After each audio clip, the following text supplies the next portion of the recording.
All right, guys, we're going to take a look at a new brand and their new release models. This is MT&W, so big thanks to Ted over there for getting a hold of me and getting this watch over to us for you guys to check out. This will be a Kickstarter release. I know that doesn't resonate with everybody, but the price point on this should. So super early bird pricing on this is scheduled to be $168.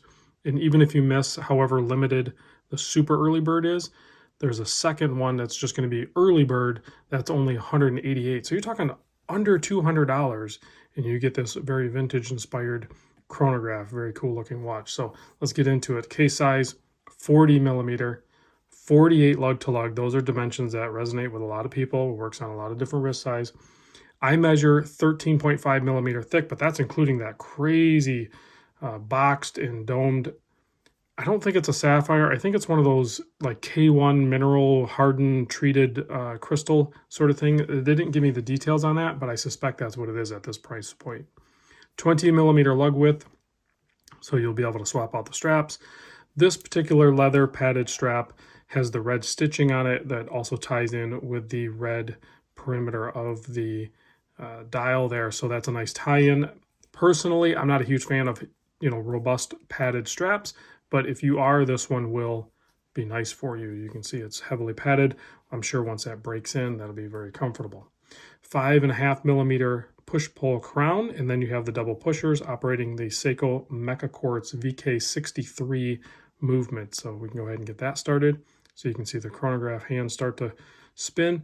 So their main focus here from this brand, and I think even moving forward to potential future projects, is going to be that vintage inspired. So you're going to see that heavily done on the dial, both in this Eclipse model and all of the other colorways. You'll see, regardless of whatever color or color combination, you're going to see where they like kind of patina it up. So you can see this one's like heavily patinaed.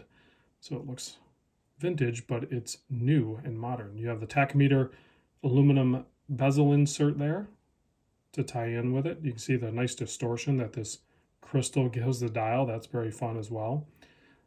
Signed crown, fairly sterile case back other than their branding. I don't feel any rough edges there, so that's nice. Fully polished case. And you do have a running seconds. I know a lot of people don't like certain models of the Mecha Quartz because they'll be absent of the running seconds. You definitely have the running seconds there. So if you reset it and boom, it snaps right back, but your running seconds keeps going at the sub dial 3 o'clock. This is the no date as well. There's no spots for lume on this, and I think that's fine when you're doing a vintage inspired watch.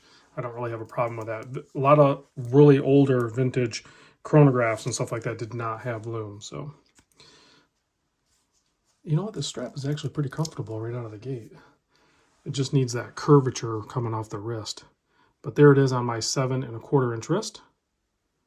It has, you can see the lug curvature is like, double curved or whatever, basically lyre lugs, similar to what you see in some other luxury brands. But you can see I'm a huge fan of that lug design. So there is the quick look, guys. Thanks for watching, and I'll catch you on the next video.